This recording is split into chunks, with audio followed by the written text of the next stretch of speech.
नई दिल्ली में जंतर मंतर पर छात्रों के प्रदर्शन के दौरान हुए लाठीचार्ज को लेकर समाजवादी पार्टी की विधायक डॉक्टर रागिनी सोनकर ने भाजपा सरकार पर तीखा हमला बोला है। जौनपुर की मछली शहर विधानसभा से सपा विधायक डॉक्टर रागिनी सोनकर भी छात्रों के समर्थन में जंतर मंतर पहुंची, जहां उन्होंने सरकार की नीतियों पर सवाल उठाए। डॉक्टर रागिनी सोनकर ने कहा कि आज देश के बच्चे और युवा आक्रोशित हैं। उन्होंने कहा कि बच्चे और देश इस समय एक घायल शेर की तरह है, इसलिए सरकार को अब संभल कर रहने की जरूरत है। उन्होंने आरोप लगाया कि सरकार छात्रों के भविष्य को लेकर गंभीर नहीं और उनकी समस्याओं को अनदेखी की जा रही है। सपा विधायक ने कहा कि वर्ष 2024 में भी परीक्षा से जुड़े मामले सामने आए थे, जिसके बाद सीबीआई जांच बिठाई गई थी और 6 महीने में रिपोर्ट देने की बात कही गई थी, लेकिन अब तक कोई ठोस कार्यवाही नहीं हुई। उन्होंने आरोप लगाया कि सरकार केवल आश्वासन देती है, जबकि जमीनी स्तर पर छात्रों को न्याय नहीं मिल रहा। उन्होंने कहा कि एक गरीब और किसान परिवार का बच्चा दिन रात मेहनत करके प्रतियोगी परीक्षाओं की तैयारी करता है। कई बार माता पिता अपने बच्चों की पढ़ाई के लिए गहने बेच देते हैं, तो कई किसान अपनी जमीन तक गिरवी रख देते हैं। इसके बावजूद जब परीक्षा व्यवस्था में गड़बड़ी होती है तो इन परिवारों की पीड़ा को समझने वाला कोई नहीं होता।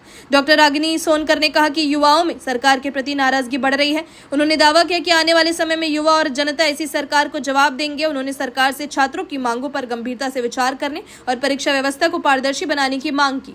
विनायक जी, आज प्रोटेस्ट में आप पहुंची है, पहले भी आप आए थे, किस तरीके से देखते हैं जिस तरीके से अब जो भीड़ है वो बढ़ती जा रही है, लगातार छात्र हैं बड़ी संख्या में यहाँ पर पहुंच रहे हैं। देखिए, मैं इस प्रोटेस्ट में काफ़ी पहले से हिस्सा रही हूँ और हम लोग आए हैं, हमारी पार्टी की सीनियर लीडर डिम्पल यादव जी के साथ भी मैं यहाँ पे आई थी। हमारी पार्टी के लगातार एमपीज यहाँ पे आ रहे हैं और 20 तारीख को एक पीसफुल मार्च की बात हुई थी।